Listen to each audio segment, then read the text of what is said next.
Radio lime news update. നമസ്കാരം, lime news അപ്ഡേറ്റിലേക്ക് സ്വാഗതം. വാർത്തകളുമായി അരുൺ. ബ്രിട്ടനിലെ ജയിലുകളിൽ സ്ഥലപരിമിതി വലിയ പ്രശ്നമായി മാറിയിരിക്കുന്നു. ഇതിന്റെ പേരിൽ ക്രിമിനൽ ശിക്ഷ ഏറ്റുവാങ്ങുന്ന തടവുകാരെ ശിക്ഷ പൂർത്തിയാക്കാതെ തന്നെ വിട്ടയക്കാനുള്ള സ്കീമുകൾ ഗവൺമെന്റ് നടപ്പിലാക്കിയിട്ടുമുണ്ട്. ഇതുകൊണ്ടും ഫലമുണ്ടാവാതെ വന്നതോടെ വിദേശ കുറ്റവാളികൾക്ക് ശിക്ഷയുടെ ചെറിയൊരു ഭാഗം മാത്രം അനുഭവിച്ച ശേഷമോ ശിക്ഷ അനുഭവിക്കാതെ തന്നെയോ നാടുകടത്താനുള്ള നീക്കമാണ് അണിയറയിൽ ഇപ്പോൾ ഒരുങ്ങുന്നത്. ലേബർ ഗവൺമെന്റ് പ്രഖ്യാപിച്ച റിവ്യൂവിലാണ് വിദേശ ക്രിമിനലുകളെ ശിക്ഷ പൂർത്തിയാക്കാതെ മുൻകൂർ വിട്ടയക്കാൻ സാധ്യത തെളിയുന്നത്. നിലവിൽ ശിക്ഷയുടെ 50% അനുഭവിച്ചു കഴിഞ്ഞാൽ വിദേശ ക്രിമിനലുകളെ നാടുകടത്താൻ വ്യവസ്ഥയുണ്ട്. ഇത് 30% കൊണ്ടുവരാനാണ് റിപ്പോർട്ട് നിർദ്ദേശിക്കുന്നത്.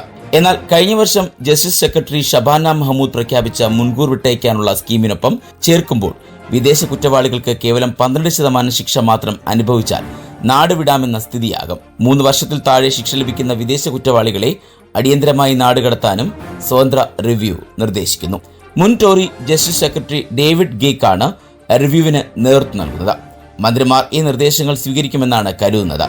വിദേശ കുറ്റവാളികളെ പാർപ്പിക്കാനും തിരക്കേറിയ ജയിലുകളിൽ സ്ഥലം കണ്ടെത്താനും വർഷാവർഷം നികുതിദായകരുടെ മില്യൺ കണക്കിന് പൗണ്ട് ഉപയോഗിക്കുന്ന ചെലവ് ചുരുക്കാനുമാണ് ഈ മാറ്റങ്ങൾ. കൂടാതെ അതിവേഗം വിദേശ കുറ്റവാളികളെ നാടുകടത്താൻ ഹോം ഓഫീസിന് ശക്തമായ അധികാരങ്ങളും നൽകും. ഇംഗ്ലണ്ടിലെയും വെയിൽസിലെയും ജയിലുകളിൽ കഴിയുന്ന 12% തടവുകാർ വിദേശ പൗരന്മാരാണ്. ശരാശരി ഓരോ തടവ് പുള്ളിക്കും 54,000 പൗണ്ടാണ് ചെലവ്. അതായത് പ്രതിവർഷം 540 മില്യൺ പൗണ്ടാണ് വിദേശ ക്രിമിനലുകളെ തീറ്റിപ്പോറ്റാനായി ചെലവ് വരുന്നതെന്നും കണക്കുകൾ വ്യക്തമാക്കുന്നു. കീർ സ്റ്റാർമർ സർക്കാർ ബ്രെക്സിറ്റിൽ വെള്ളം ചേർത്ത് യൂറോപ്യൻ യൂണിയനുമായി ധാരണാപത്രത്തിൽ ഒപ്പിടുന്നതിനെതിരെ ബ്രെക്സിറ്റ് അനുകൂലികൾ തുറന്ന പോരിന് ഒരുങ്ങുന്നു. ബ്രെക്സിറ്റിന്റെ നേട്ടങ്ങൾ യൂറോപ്യൻ യൂണിയന് അടിയറവ് പറയുന്നുവെന്നാണ് വിമർശനം. വ്യാപാര കരാർ നേടുന്നുവെന്നതിന്റെ പേരിൽ ബ്രിട്ടനെ വീണ്ടും യൂറോപ്പിന്റെ തൊഴുത്തിൽ കെട്ടിയിടുകയാണ് എന്നാണ് വിമർശനം. കൂടാതെ ഇയുവിൽ നിന്നും ഈ ആനുകൂല്യങ്ങൾ ലഭിക്കാനായി ബ്രിട്ടൻ പണവും നൽകണം. ബ്രിട്ടനിലെ നിയമങ്ങൾ, പണം, മത്സ്യം എന്നിവയ്ക്കുമേൽ ബ്രസൽസിന് നിയന്ത്രണങ്ങൾ അനുവദിച്ചുകൊണ്ടാണ് കീർ സ്റ്റാർമർ വഴങ്ങിയത്. ഇതോടെ യൂറോപ്യൻ യൂണിയൻ നിയമങ്ങളും കോടതികളെയും ബ്രിട്ടൻ അനുസരിക്കേണ്ടതായി വരും. EU ബഡ്ജറ്റിലേക്ക് പണം നൽകുന്ന പരിപാടി പുനരാരംഭിക്കുമെന്നും സ്റ്റാർമർ സമ്മതിച്ചു. ഫ്രഞ്ച് സമ്മർദ്ദത്തിന് വഴങ്ങി 2038 വരെ EU ട്രോളറുകൾക്ക് പ്രവേശനം അനുവദിക്കാനും സ്റ്റാർമർ തയ്യാറായി. ഇമിഗ്രേഷൻ കുറയ്ക്കുമെന്ന പ്രഖ്യാപനങ്ങൾ നടത്തിയ ശേഷം 80 മില്യൺ യുവ യൂറോപ്യന്മാർക്ക് രാജ്യത്തേക്ക് പ്രവേശിക്കാനും ജീവിക്കാനും താൽക്കാലിക ജോലി ചെയ്യാനും കരാർ വഴിയൊരുക്കും. 80 മില്യൺ പേർക്ക് ഇതുവഴി പ്രവേശനം ലഭ്യമാകുമെന്നാണ് അവസ്ഥ. അടുത്ത തെരഞ്ഞെടുപ്പിൽ അധികാരം ലഭിച്ചാൽ കരാർ റദ്ദാക്കുമെന്ന് കെമി ബാഡ്നോക്കും നിഗൽ ഫരാഗും പ്രഖ്യാപിച്ചു. കീർ സ്റ്റാർമറുടെ പ്രവൃത്തിയെ രൂക്ഷമായ ഭാഷയിൽ വിമർശിച്ചാണ് മുൻ പ്രധാനമന്ത്രിയും ബ്രെക്സിറ്റിന് നേതൃത്വം നൽകുകയും ചെയ്ത ബോറിസ് ജോൺസൺ പ്രതികരിച്ചത്. ഏകപക്ഷീയമായ കരാറിൽ ഒപ്പുവയ്ക്കരുതെന്ന് അദ്ദേഹം ആവശ്യപ്പെട്ടു. ബ്രെക്സിറ്റിൽ തിരിച്ചുപോക്കില്ലെന്ന മുൻ വാഗ്ദാനം വിഴുങ്ങിയാണ് സ്റ്റാർമർ രാജ്യത്തെ വിൽക്കുന്നതെന്ന് മുൻ ടോറി നേതാവും ആരോപിച്ചു. NHS വെയിറ്റിംഗ് ലിസ്റ്റിൽ കുടുങ്ങിക്കിടക്കുന്നത് മൂലം ഓരോ വർഷവും ആയിരക്കണക്കിന് പേരാണ് മരണമടഞ്ഞുകൊണ്ടിരിക്കുന്നത്. ഇതിൽ തന്നെ ഹൃദ്രോഗ രോഗികളാണ് ഏറ്റവും കൂടുതൽ. യുകെയിലുടനീളമുള്ള ഏകദേശം 3 ലക്ഷം ആളുകൾക്ക് അയോട്ടിക് സ്റ്റെനോസിസ് ഉണ്ട്. ഇത് ഗുരുതരവും എന്നാൽ ലക്ഷണമില്ലാത്തതുമായ ഒരു രോഗമാണ്. ഈ രോഗം ഹൃദയത്തിന്റെ അയോട്ടിക് വാൽവിനെ ദുർബലപ്പെടുത്തുന്നു. ട്രാൻസ്കത്തീറ്റർ അയോട്ടിക് വാൽവ് ഇംപ്ലാന്റേഷൻ എന്നറിയപ്പെടുന്ന ശസ്ത്രക്രിയ രോഗികളിൽ നേരത്തെ നടത്തിയാൽ രോഗികളെ സാധാരണ ആരോഗ്യത്തിലേക്ക് കൊണ്ടുവരാൻ സാധിക്കും. ഇത്തരത്തിൽ ടാവി ശസ്ത്രക്രിയ വാഗ്ദാനം ചെയ്യുന്ന യുകെയിലെ 35 കേന്ദ്രങ്ങളിൽ അടുത്തിടെ നടത്തിയ ഒരു സർവേയിൽ 400-ലധികം ആളുകൾ ശസ്ത്രക്രിയയ്ക്ക് മുൻപ് മരിക്കുന്നതായി കണ്ടെത്തി. ഇത് വെയിറ്റിംഗ് ലിസ്റ്റിലെ 8% വരും. മറ്റ് യൂറോപ്യൻ രാജ്യങ്ങളെ അപേക്ഷിച്ച് യുകെയിൽ ടാവി നടപടിക്രമങ്ങൾ വളരെ കുറവാണെന്ന് എടുത്തു കാണിച്ച കിങ്സ് കോളേജ് ആശുപത്രിയിലെ ഡോക്ടർ ജോൺ ബൈറൺ ഉൾപ്പെടെയുള്ള വിദഗ്ധർ ഈ മരണനിരക്ക് ഒരിക്കലും അംഗീകരിക്കാനാവില്ലെന്ന് കൂട്ടിച്ചേർത്തു. അയോട്ടിക് സ്റ്റെനോസിസ് ബാധിച്ച് NHS വഴി സമയബന്ധമായ ചികിത്സ ലഭിക്കാത്ത രോഗികളിൽ മരണസംഖ്യ ഉയരുന്നതിൽ ഡോക്ടർ ജോൺ ബൈറൺ ആശങ്ക ഉന്നയിച്ചു. 70, 80, 90 വയസ്സിനടുത്ത് പ്രായമുള്ളവരെയാണ് ഈ രോഗം പ്രധാനമായും ബാധിക്കുന്നത്. നീണ്ട വെയിറ്റിംഗ് ലിസ്റ്റ് മൂലമുള്ള കാലതാമസം കാരണം രോഗികൾ അമിതമായ ചികിത്സാ കാലതാമസം നേരിടുന്നുണ്ടെന്ന് ആരോഗ്യ സാമൂഹിക പരിപാലന വകുപ്പിന്റെ വക്താവ് പറഞ്ഞു.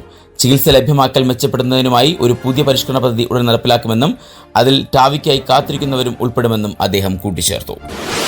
ഇനി നാട്ടിലെ വാർത്തകൾ. പിന്നോട്ടില്ലെന്ന് ആവർത്തിച്ച് സംസ്ഥാനത്തെ ആശാപ്രവർത്തകരുടെ സമരം ഇന്ന് 100ാം ദിവസത്തിലേക്ക് കടക്കുന്നു. ഇന്ന് 100 സമരപ്പന്തൽ സെക്രട്ടേറിയറ്റിന് മുന്നിൽ ഉയർത്തി പ്രതിഷേധിക്കാനാണ് ആശാപ്രവർത്തകരുടെ തീരുമാനം. ഈ വർഷം ഫെബ്രുവരി 10-നാണ് സമരം ആരംഭിച്ചത്. 10 ആവശ്യങ്ങൾ ആയിരുന്നു ഉണ്ടായിരുന്നത്. ആശാ വർക്കേഴ്സിന്റെ ഓണറേറിയം 7,000 രൂപ. സമരം തുടങ്ങുമ്പോൾ 3 മാസമായി ആ തുക കുടിശ്ശികയായിരുന്നു. കുടിശ്ശിക തീർക്കണം എന്തായിരുന്നു സമരാവശ്യങ്ങളിൽ ഒന്ന്. 7,000 രൂപ ലഭിക്കാൻ 10 മാനദണ്ഡങ്ങൾ സർക്കാർ മുന്നോട്ട് വെച്ചിരുന്നു. അത് പിൻവലിക്കണം എന്തായിരുന്നു മറ്റൊരു സമരാവശ്യം. 7,000 നിന്ന് 21,000 ആക്കി ഓണറേറിയം വർദ്ധിപ്പിക്കണമെന്നത് മറ്റൊരു ആവശ്യം. വിരമിക്കൽ ആനുകൂല്യം നൽകുക, പെൻഷൻ അനുവദിക്കുക, അധിക ജോലിഭാരം ഒഴിവാക്കുക തുടങ്ങിയ ആവശ്യങ്ങൾ മുന്നിട്ടാണ് ആശമാർ സമരത്തിനിറങ്ങിയത്. ആശാപ്രവർത്തകരുടെ വിരമിക്കൽ പ്രായം 62 വയസ്സാക്കിയ നടപടി സർക്കാർ മരവിപ്പിച്ചിരുന്നു. മാർഗരേഖയ്ക്കെതിരെ ആശാ വർക്കേഴ്സ് പ്രതിഷേധിച്ചിരുന്നു. എന്നാൽ വിരമിക്കൽ ആനുകൂല്യം 5 ലക്ഷം രൂപ നൽകണമെന്ന ആശമാരുടെ ആവശ്യം അംഗീകരിച്ചില്ല. മാർഗരേഖ പിൻവലിക്കുമെന്ന് ആരോഗ്യമന്ത്രി വാക്കാൽ ഉറപ്പു നൽകിയിരുന്നു. എന്നാൽ വിരമിക്കൽ ആനുകൂല്യം 5 ലക്ഷം രൂപ നൽകണമെന്നതും ഓണറേറിയം വർദ്ധിപ്പിക്കണമെന്നതും അടക്കമുള്ള ആവശ്യം ഇതുവരെ അംഗീകരിച്ചിട്ടുമില്ല. പ്രശ്നം പഠിക്കാൻ കമ്മിറ്റിയെ നിയോഗിക്കാനുള്ള തീരുമാനവും നടപ്പിലാക്കിയിട്ടില്ല.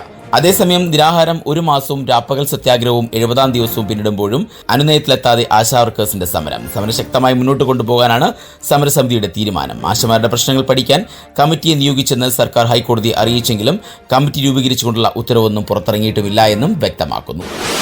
ശബരിമല ദർശനം കഴിഞ്ഞ് മലയിറങ്ങിയ സ്ത്രീ പമ്പയിൽ വെച്ച് ഷോക്കേറ്റ് മരിച്ചു. തെലങ്കാന മഹബൂബ് നഗർ ഗോപാൽപേട്ട മണ്ഡൽ സ്വദേശിനി ഇ ഭരതമ്മ ആണ് മരിച്ചത്. 60 വയസ്സായിരുന്നു. പമ്പ ആശുപത്രിയിൽ എത്തിച്ചെങ്കിലും ജീവൻ രക്ഷിക്കാനായില്ല.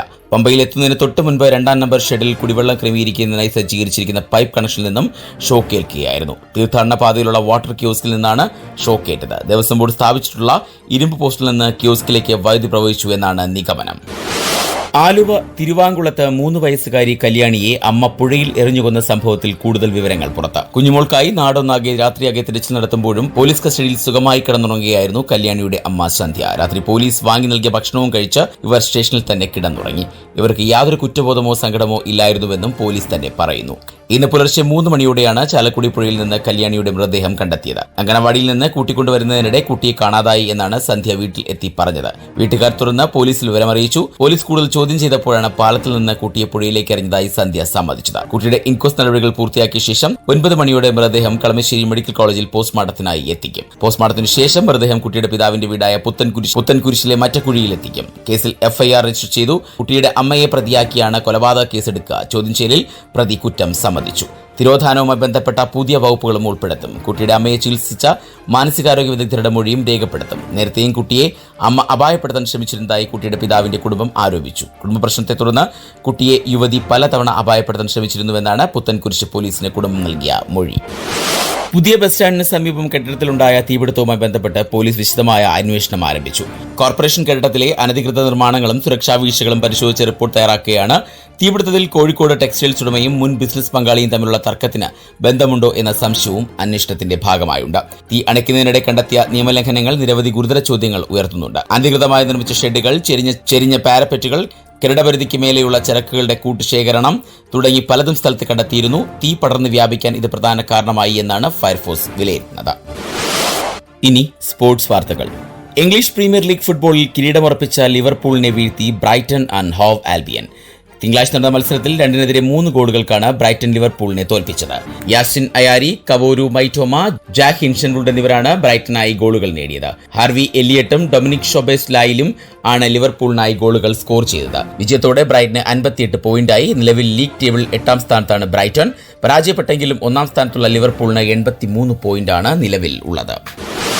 ഇനി ഇന്നത്തെ പൗണ്ട് വിനിമയ നിരക്ക് 114.25 ഇന്ത്യൻ രൂപയാണ് ഇന്നത്തെ പൗണ്ട് വിനിമയ നിരക്ക്.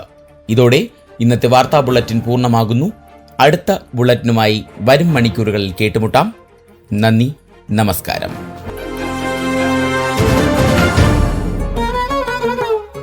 കൂടുതൽ വാർത്തകൾക്കും വിശേഷങ്ങൾക്കുമായി റേഡിയോ ലൈം ആപ്പ് ഡൗൺലോഡ് ചെയ്യൂ. പ്ലേ സ്റ്റോറിൽ നിന്നും ആപ്പ് സ്റ്റോറിൽ നിന്നും. Radio Lime.